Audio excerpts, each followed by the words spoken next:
Good morning, everyone, and welcome to Tanya and You, Chapter 23. Good to see you all. We had a nice Shavuos, hopefully.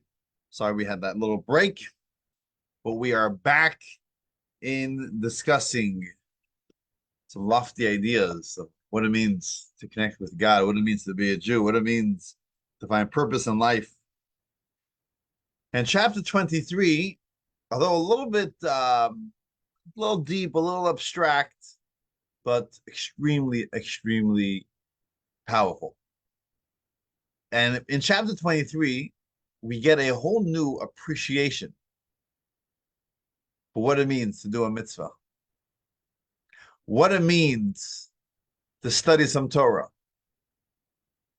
When we tune in on Thursday mornings at 9 o'clock for some Tanya, what does that mean? Do I do this merely for the inspiration? It feels good, it's interesting, it's mind stimulating. I feel guilty if I don't. What happens when we do a mitzvah?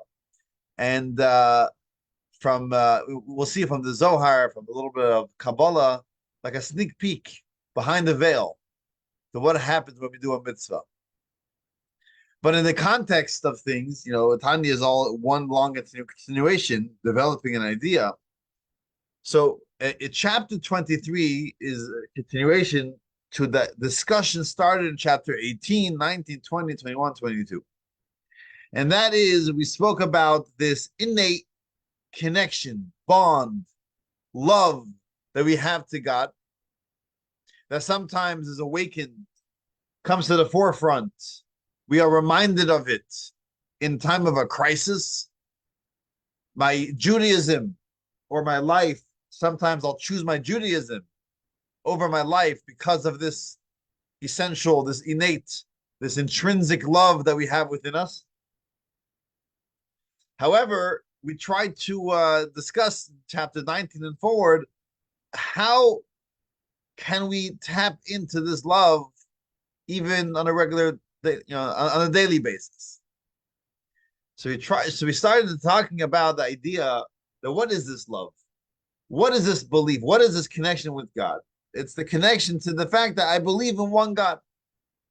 The first of the 10 Commandments, Anochi Hashem Elokecha. I am God. I believe in one God. What does it mean to believe in one God?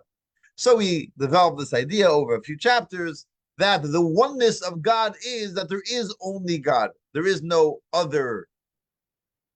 The whole world is an extension of God. Albeit there's concealment. We don't see God's presence. We spoke about the idea of God's dibur, God's words, utterances, where unlike ours, where when we speak words, it leaves our entity, our existence, our world, our reality, and goes to an environment outside of us. With God, that's not possible, right? So His words are within Him. So the whole world that is created by His words is all within Him. It's all godly. It's like a turtle hiding under its shell.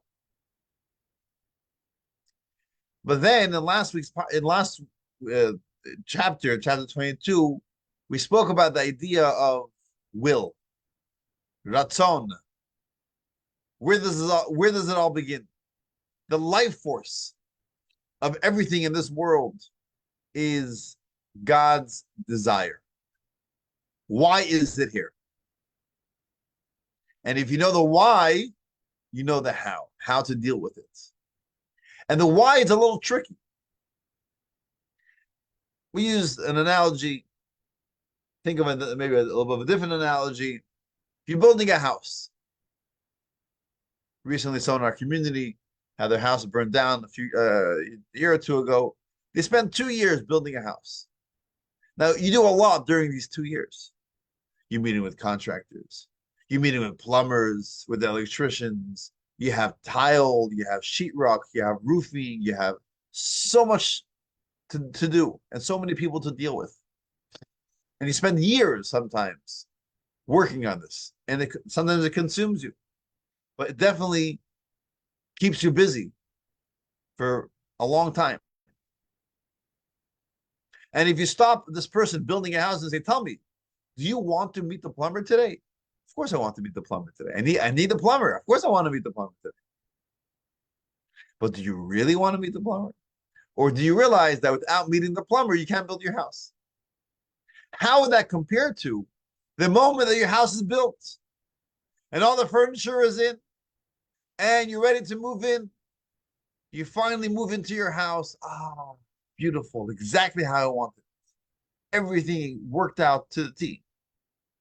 And you're able to pour yourself a hot cup of tea, sit down on the sofa, and wow, just take it all in. Finally, years of hard work. Now, finally, I have the house that I always dreamed of. Right? That desire, the feeling of like, wow, we finally have it. How does that compare to the desire to meet the plumber, to meet the electrician, to pay all those bills, to right? Can't compare. One of them is a means to an end. I want it only because it is necessary to receive what I ultimately want, that new house. So too with God creating the world, right? God's playing house with us, right? He created the world. And there's so many things in the world. You have forests, you have animals, you have galaxies, you have it's just like stuff, a lot of stuff. And then you have Jewish people serving God. Could you compare? There's a desire, there's a will. God wants to do everything. He wants every single creature to be there, exactly how it is. But you can't compare that to the way God desires when a Jew does a mitzvah. Then God takes it in and says, oh, finally, it was all worth it for just this moment. This idea of understanding, having this perspective that everything is God's will. But then there are certain things where it's like God's desire is raw, it's pure, it's fully revealed. That brings unity to the world, where everything is part of this one purpose, one mission. That brings out the oneness of creation. So the world seems fragmented. It seems there's so many different moving parts, but ultimately it all comes together when we understand the purpose and mission. And the Tanya begins chapter 23 with two passages from the Zohar. And one of them talks about the Torah, and one of them talks about a mitzvah. And like I said, it gives us a peek behind the veil, a whole new dimension, a whole new understanding to what happens when we do a mitzvah and study Torah. So the Zohar says two statements. Statement number one is, Oraita, Kucha Berichu, Kulachat. God and his Torah are all one. They're one. They're not connected. It's one. God and his Torah are one. The second statement that the Zohar makes is that the mitzvot of God, and more specifically, the 248 positive commandments are God's 248 limbs.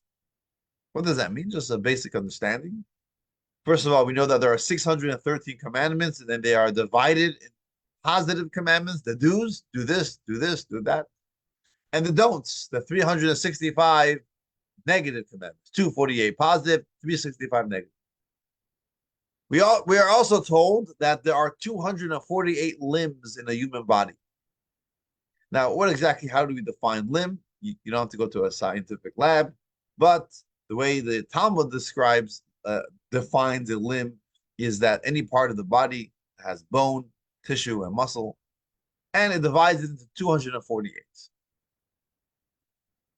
And then we say that the 248 positive commandments in the Torah are God's 248 limbs. What does it mean? What does it mean that the mitzvot are God's limbs? What does it mean that the Torah and God are one? So the Tanya starts with the mitzvot. And he says, what is a limb? What is the relationship between the person, and the limb, right? When we say person, we mean the person's soul, right? His identity, her identity, right? The person. The person has the body with 248 limbs. And the body follows the will of the person. Move this, put your hand down, walk, stop, talk, right? Jump, dance, right? Any physical movement is a direct instruction, a directive from the soul to the limbs. And the limbs listen. They follow their commands.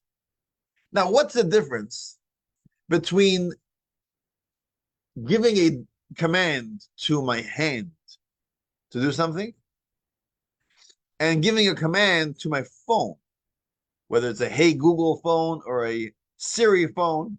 You also give it a command, and it listens. If there's no glitches, if you speak clear enough, it listens. But what's the difference?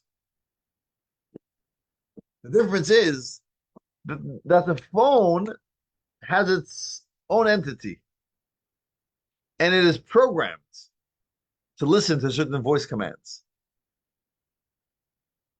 The limbs, the definition of a limb is that it follows the command of the person. There's no two things. There's no two separate things over here, right? If you're able to talk to your hand, say, hand, tell me, why did you just move? They'll look at you like I'm a sugar. It's a ridiculous question. What do you mean, why did I move? I'm here just to move. I'm here to. This is my existence. My existence is to follow whatever the soul within me tells me to do. Reminds me of the story of the Russian. It's a very cold winter day, and walking outside. And usually they talk a lot, and suddenly they're very quiet. They ask, why are you so quiet? He says, because it's so cold. My hands are in my pockets. It's okay, so why don't you speak? So when I speak, I automatically move my hands. I don't want to get my hands out of my pocket. I can't speak without my hands. Right? So we get excited, we move our hands. Does the limb have a mind of its own? Of course not. All it is an extension of the person. You talk to the phone, why are you moving? I'll give you a long explanation. All the technology that goes behind it, how it was created, how it works. Because there's a phone, there's a technology that is created to listen to certain commands. The limb was not created to listen to certain commands. This is the limb. The limb is an extension of the person, and therefore listens to its commands. So this is the analogy that the Zohar uses to understand what a mitzvah is all about. That the mitzvah are limbs of God, right? But with a limb, if a limb is not listening to a command, it's an unhealthy limb. If you start feeling the limb, oh, I feel my foot. Oh, that's a problem, right? You shouldn't be feeling your foot. If you feel it, it means it's unhealthy. Limbs are supposed to be just seamlessly following the soul's command. And the same is true with God and His Torah. A mitzvah is a limb of God, 248 limbs. In other words, a mitzvah is a space where God's pure, raw, divine energy flows. And when a person fulfills a mitzvah, this pure, raw energy of God flows through the person. Imagine that. Imagine how you would feel if you were in tune, if you understood that every time you did a mitzvah. Not contracted, not concealed, not watered down, but God's energy, his raw, pure energy, flows through the limb, flows through the mitzvah. That's what happens every time you do a mitzvah. I mean, it's amazing. Oftentimes you think of a mitzvah, it's a commandment of God. Because God chose us to give us his Torah, now we're stuck. Now we have so many things we have to do because God told us we have to do so. I want to be a good Jew, so I'm listening to what someone stronger and greater and better than me telling me what to do. If I don't do a mitzvah, I may feel guilty. Or I really connect to a certain mitzvah, it enhances my life. I feel inspired by this mitzvah, which is beautiful. But ultimately, it's so much more than that. A mitzvah is an opportunity to connect with the divine with no other way in this world.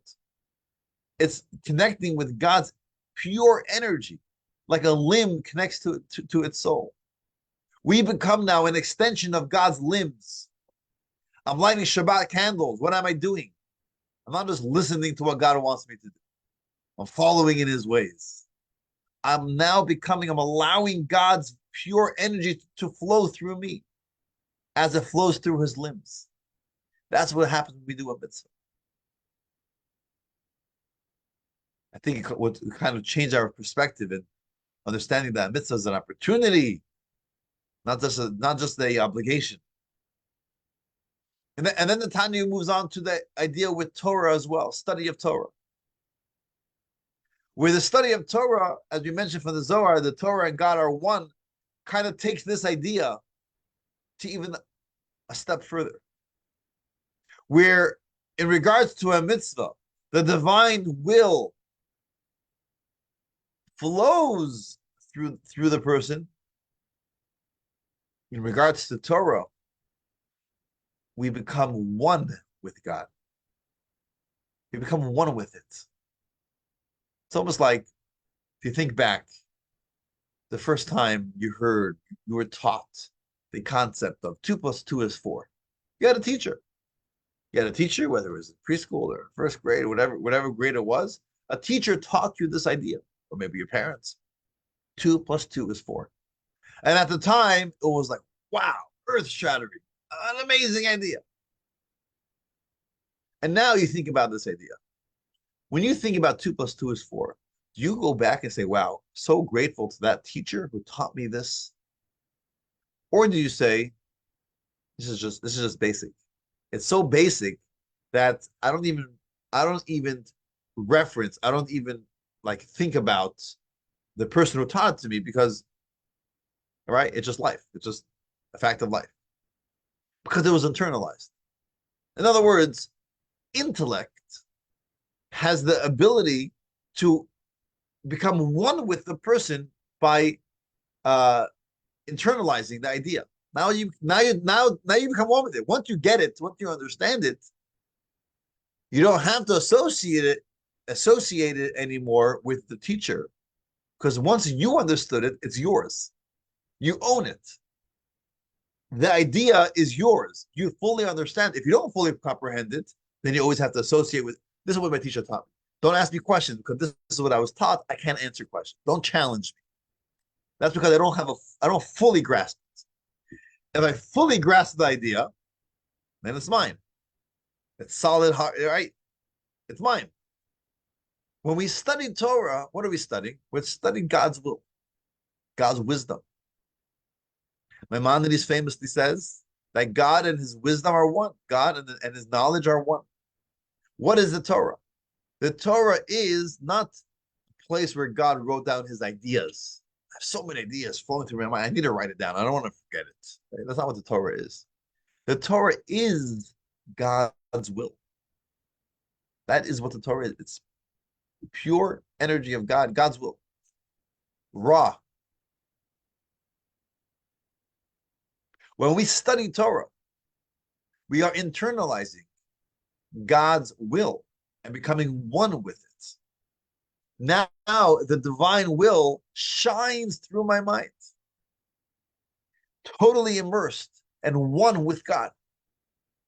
It's a oneness, a unity that there isn't anything like it in the world. In all other areas of the world, it's like meeting the plumber. God's will is there. I want this to be here, but it's not revealed. It's there only because of something else. It's not the raw desire, raw will, pure will of God. We said tzimtzum, there's contraction, there's concealment, there's veils, things that are hiding God's will, because ultimately God wants it for another reason. But where do we have God's pure will? Like we said, Torah and mitzvahs. This is like finally building the house, right? For a person to fulfill God's will through studying Torah and doing a mitzvah, that is God's will. That's pure will, pure desire. So when we take it in, when we internalize, when we grasp, when we use our physical mind to understand God's will, we become one with God.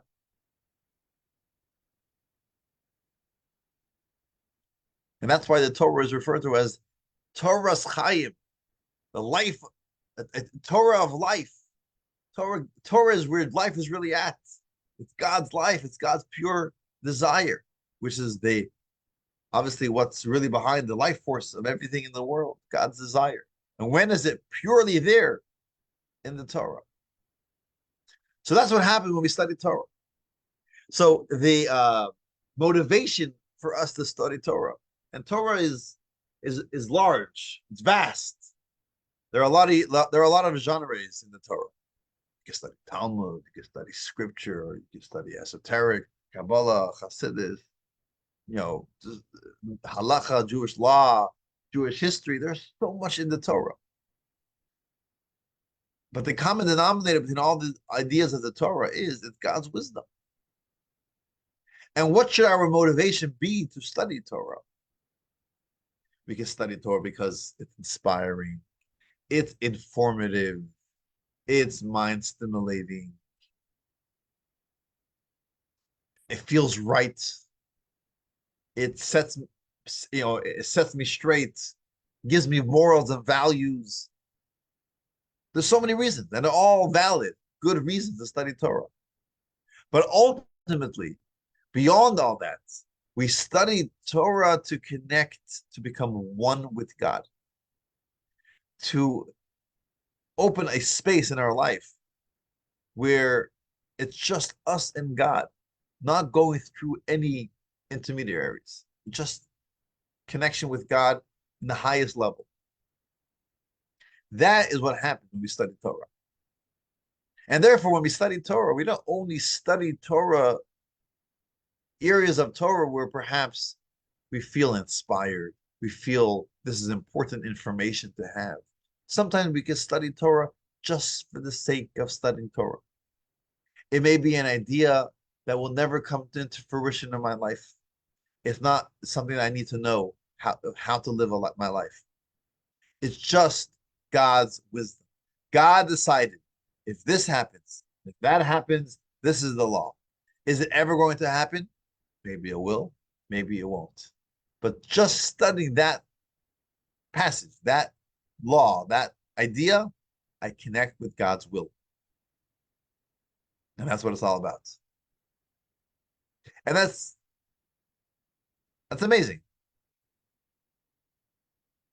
If we would feel that, imagine we would feel every moment we open the Torah book and studied for 2 minutes. We felt this rush of pure divine energy coming through us. We felt connected to the pure, raw divine energy. How would we feel? How would we be able to live our lives? And the truth is, we wouldn't. We would be so inspired, so excited that our soul will just leave our bodies as it did by the Mount Sinai, as we know, when we heard God's voice, right? It was too much for us to handle. So God gave us a gift. And the gift is that we don't feel it fully.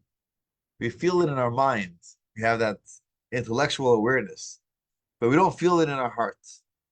And therefore, we're able to experience it. And when will we feel it? After 120, when Mashiach comes. Now we see all that happened, all that we accomplished through our Torah and mitzvah, through our lifetime. Now we feel it. But just because we don't feel it doesn't mean it's not true, right? There are certain like ranges of sound or ranges of sight that we don't always, our physical ears can't hear, right? You could have a very, very high pitched tone that older people aren't able to hear. It doesn't mean it's not there. I think there's like a prank where sometimes kids do this to their teachers.